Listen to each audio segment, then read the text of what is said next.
Hello and welcome to EWTN Pro-Life Weekly, your weekly dose of the top pro-life news and issues, all from a Catholic perspective. I'm Kathleen Szeltner in our Washington, D.C. studio, and on this March for Life week, here's what we have for you in this show. Polish lawmakers vote for stronger pro-life legislation. A magazine praises a fashion design that celebrates abortion. And this. We tried to choose a theme that we think is the most cutting edge in terms of what the movement needs. The president of the March for Life gives us a glimpse into her everyday work. We'll have much more on the March for Life throughout the show, but first, our top story. The U.S. House of Representatives votes this week on a major pro-life bill, the Born Alive Abortion Survivors Protection Act. This bill, if passed, would require health practitioners to, 1, give the same degree of care to babies born after a failed abortion attempt that's provided to any other child born alive, and 2, ensure any child born alive after a failed abortion attempt is immediately admitted to a hospital. Joining us now from Capitol Hill is House Majority Leader Kevin McCarthy. Thank you for your time. Oh, thank you for having me on your show. I appreciate it. Mr. Majority Leader, why is the Born Alive Survivors Protection Act a priority for you in the House? Why this pro-life bill? Well, all life is precious, but what's most important when we had Gianna Jessen come up here and testify. So you see, her mother was pregnant with her, was 7.5 months, but the doctor told her she needed an abortion.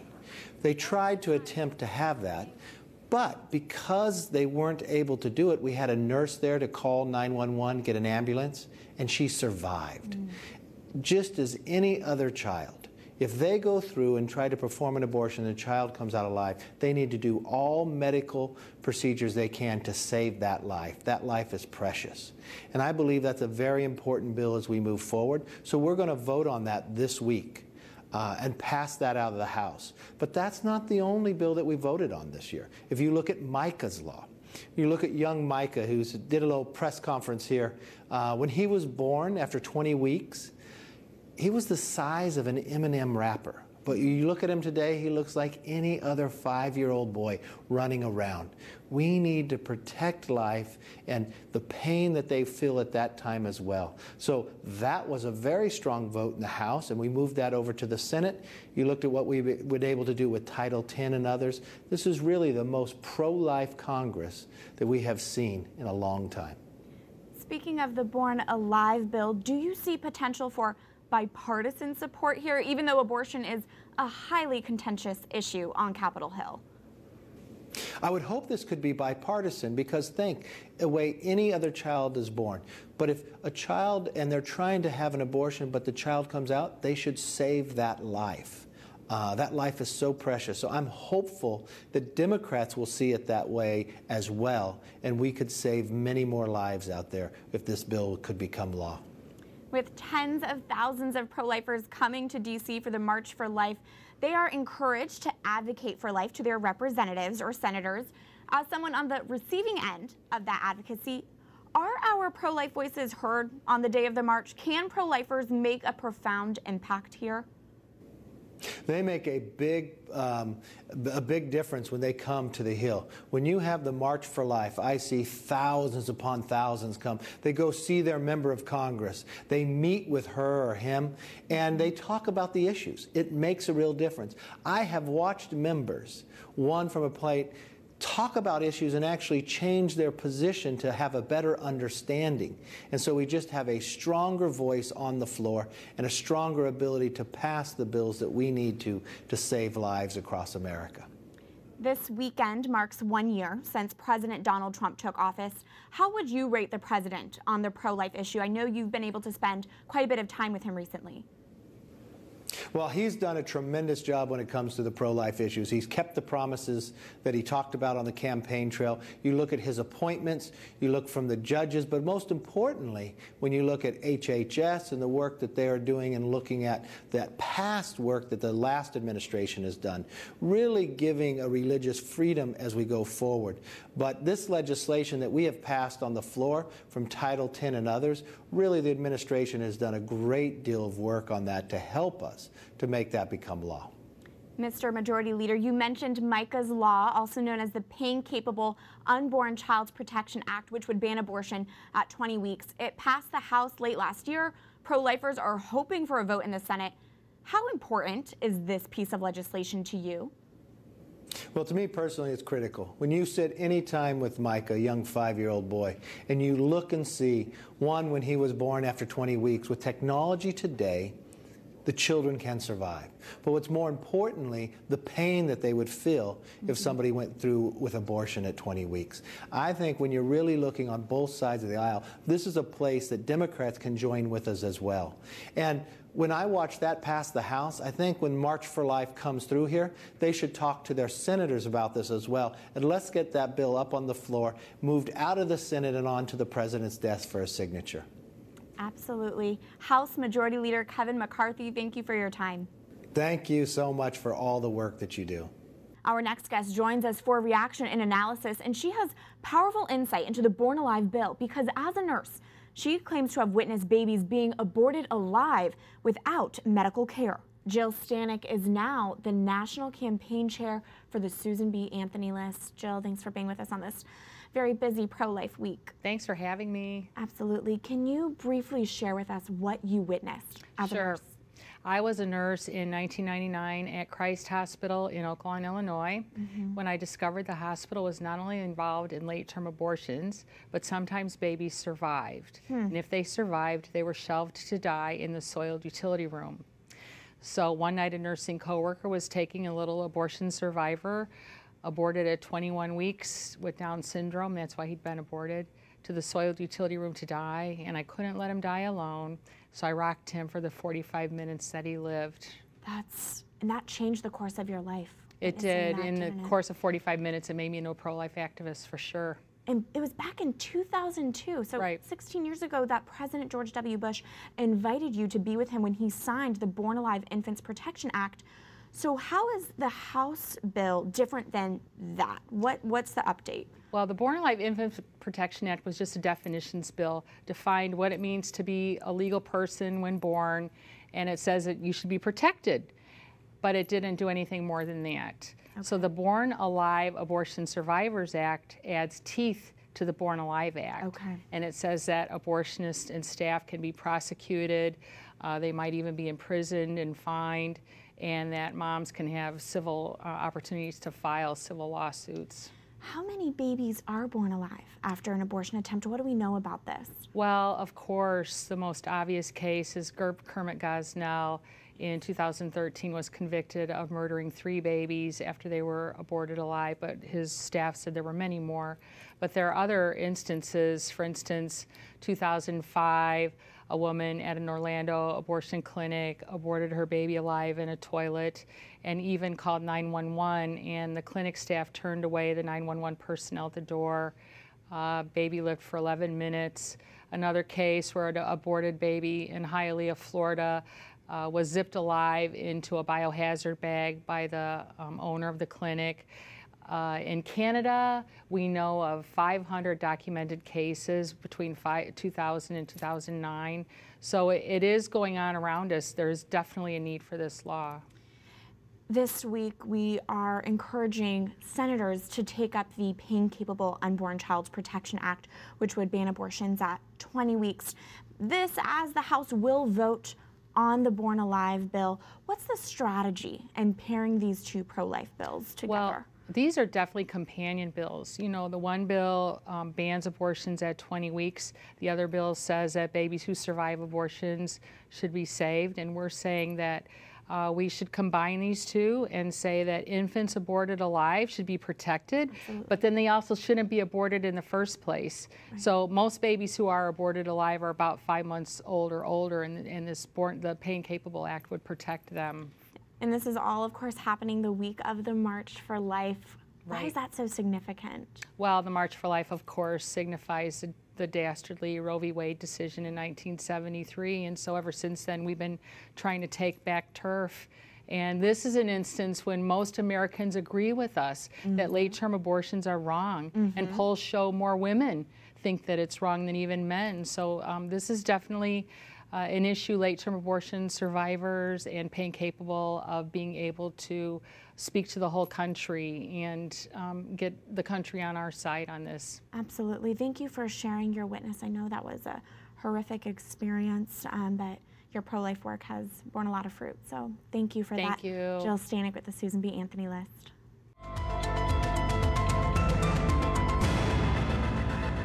It's become custom in recent years for lawmakers to vote on pro-life legislation the same week as the March for Life. That means now is the perfect time to raise your voice and let Congress know their pro-life vote is so important. There are two major bills we're watching. First, the Pain-Capable Unborn Child Protection Act, which would protect unborn children after 5 months of pregnancy. The House has already passed it, but now it's the Senate's turn to take it up. And the second bill, the Born Alive Abortion Survivors Protection Act, which would protect babies born alive during botched abortions. The House is set to vote on that this week. With these important pro-life bills in play, here is how you can have a role in moving them forward. Here is this week's call to action. Go to prolifeweekly.com, type that website into your internet browser. Once you get there, scroll down and type in your first name, your last name, your home address, and email address. Click continue, and you will then click enter on the next page to send a letter to your representatives. This click of your mouse will send a letter to your representative in the U.S. House telling them to pass the Born Alive Infant Survivors Act. And it will send a letter to your senators to vote on the pain-capable bill as soon as possible. We all have a role to play in advancing a culture of life, whether it's working on Capitol Hill or getting involved at a local level. Do your part. Tell Congress to vote to protect innocent children. Send your letter to your representatives by going to prolifeweekly.com.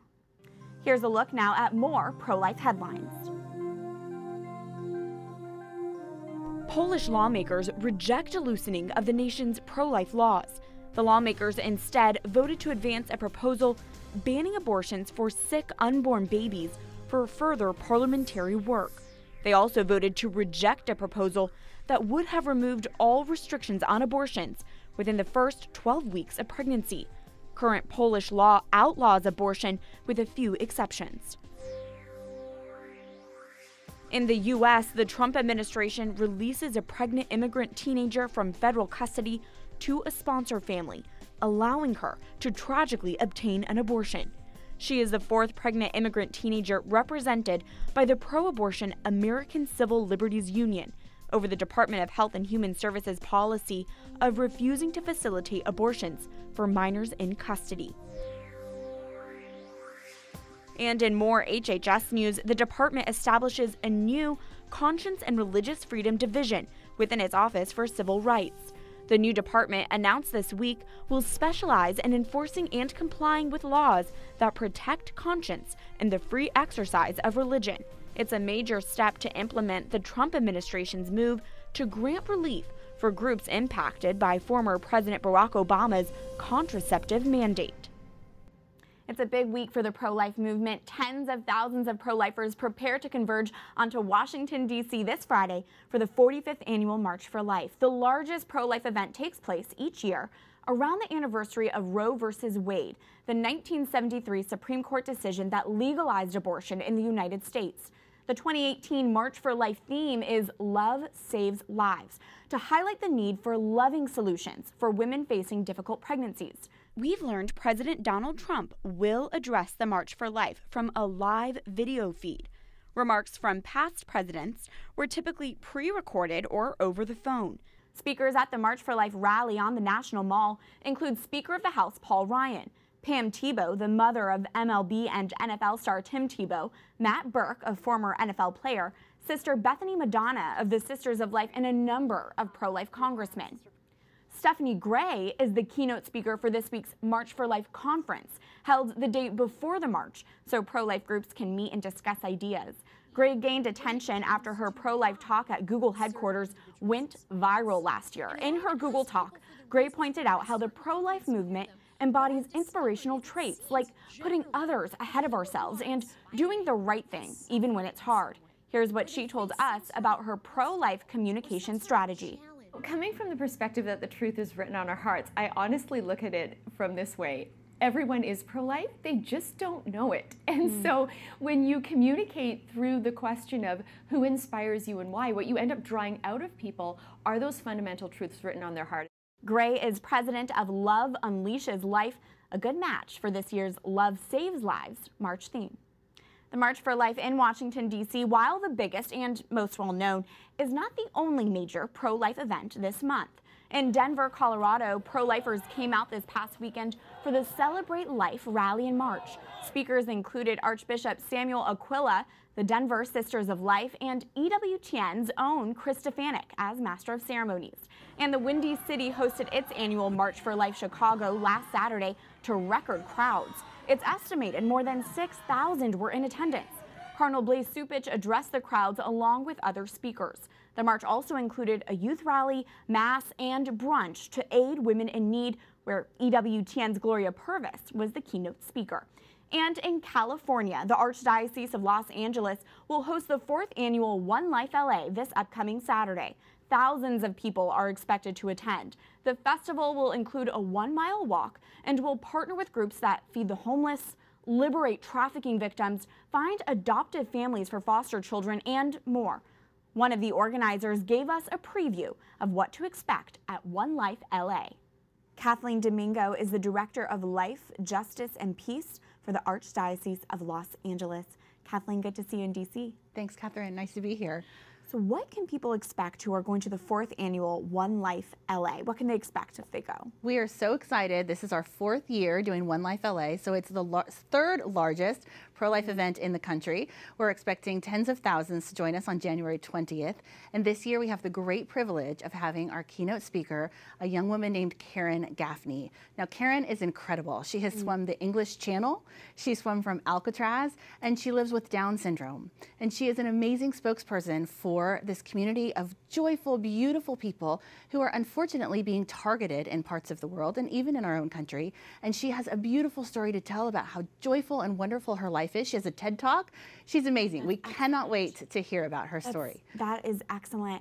You mentioned this is the 4th one. So in the past 3 years, what are the response? What has it been like? And what have you learned in those years? So OneLife LA is a little bit different than some other events. We have a celebration. We have a great time in LA. It's a real festival to celebrate the beauty and dignity of every human life. And the encouragement that we've received from the community is outstanding. In fact, even our city and county officials in LA come and join us, and they love what we're doing and actually ask us to be a part of some of the things that they're working on as a result of this great event that we bring to the city of LA. That's an unlikely partnership, you would think. It is, and it's wonderful, yes. You mentioned there are other pro-life events. OneLife LA will happen one day after the March for Life here in DC, 1 week after the Walk for Life in San Francisco. But what role do you specifically see OneLife LA playing in the greater pro-life movement? So we stand in close solidarity with our brothers and sisters across the country, working and actively advocating for life. One thing that's special about OneLife LA is we do service at the event itself, and we encourage people to leave with a very clear path to what they're going to do in their neighborhoods to build a culture of life, hands-on life-affirming action. So even that day, with the homeless who are encamped on the streets of LA, as we walk past, we have a plan for how to reach out to them and bring them God's love as we walk past them. That really busts the myth that pro-lifers are only about pro-birth. Absolutely. You're caring for everyone literally on the streets. You're in California. California is facing a lot of pro-life concerns, including legalized assisted suicide. So what kind of message do you hope to give and bring to Californians and locals to counter that messaging that they're receiving elsewhere? So it's really tough, right? We have attacks on both ends of life and all over the place. What we really encourage people to do is remember that we are all brothers and sisters in Christ, and that every one of us can play a role in building a culture of life. So we have organizations like No One Dies Alone and some wonderful end-of-life resources. We encourage people, get involved. We want to make our communities and our parishes places where no one would ever choose assisted suicide because they're not alone. They're not feeling abandoned and depressed. In fact, they're feeling supported even in their moment of suffering. And finally, for viewers who may not be able to make it out to Los Angeles for this event, how can they have kind of a mini OneLife LA in their home? How can they build up a culture of life? Well, first of all, check us out at onelifela.org, find out what we're up to. But we encourage people to celebrate life. Celebrate it in your families. Show your kids that, yes, it is a struggle, yes, it is a fight, but it's also a beautiful celebration of God's greatest gift to us. And we can be joyful in that, even in our own homes. That's excellent. Thank you for your joyful witness. Kathleen, Domingo with the Archdiocese of Los Angeles. Thanks, Catherine. When we come back, There's a great saying in the Catholic Church that it's only by standing on the shoulders of giants that we can understand, truth and reality and what have you. get to know the team behind the March for Life. Stay tuned as EWTN Pro-Life Weekly continues after this break.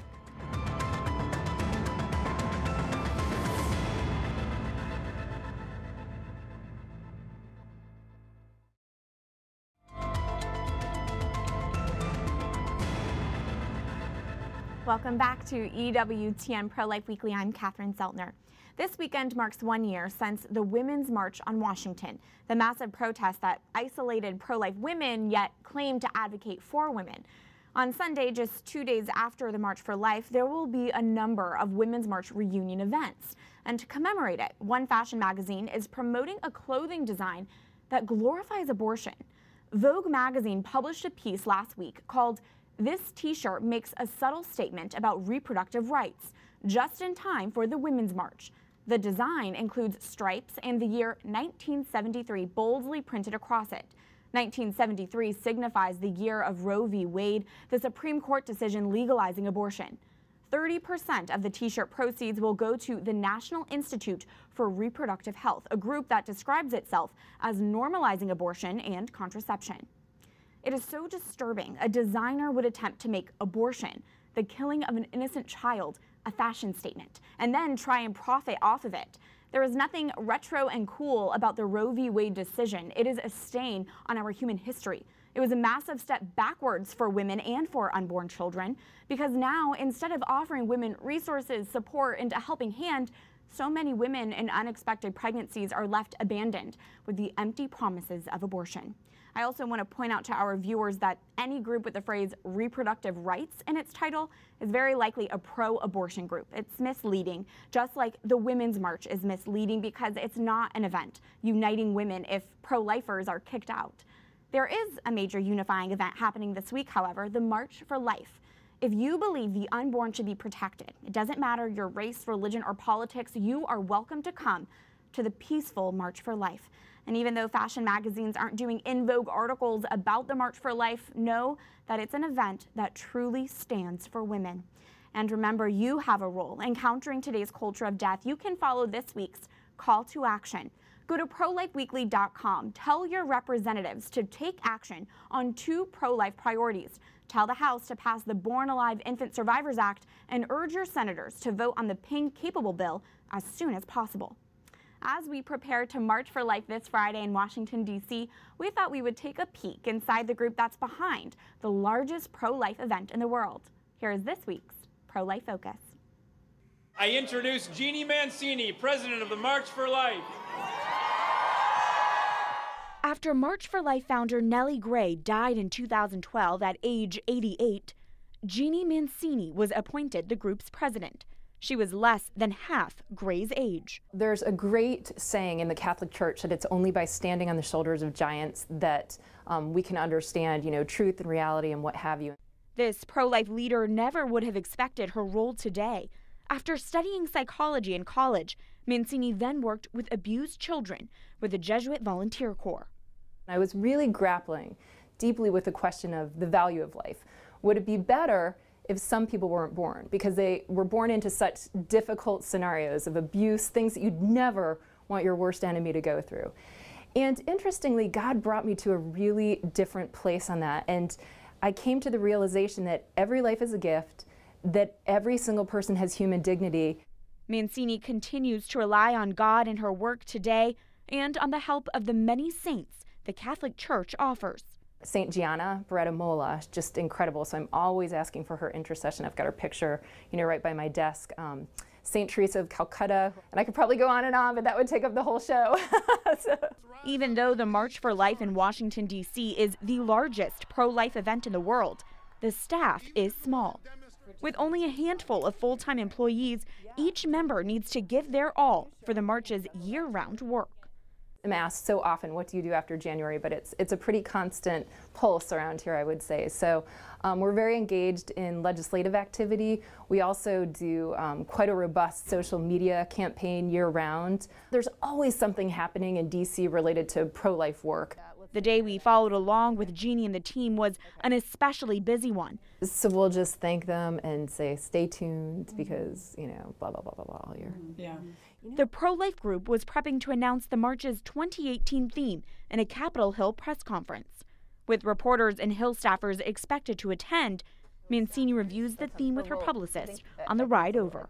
We tried to choose a theme that we think is the most cutting edge in terms of what the movement needs and what people need to hear to be inspired to go home and make a difference, to build a culture of life.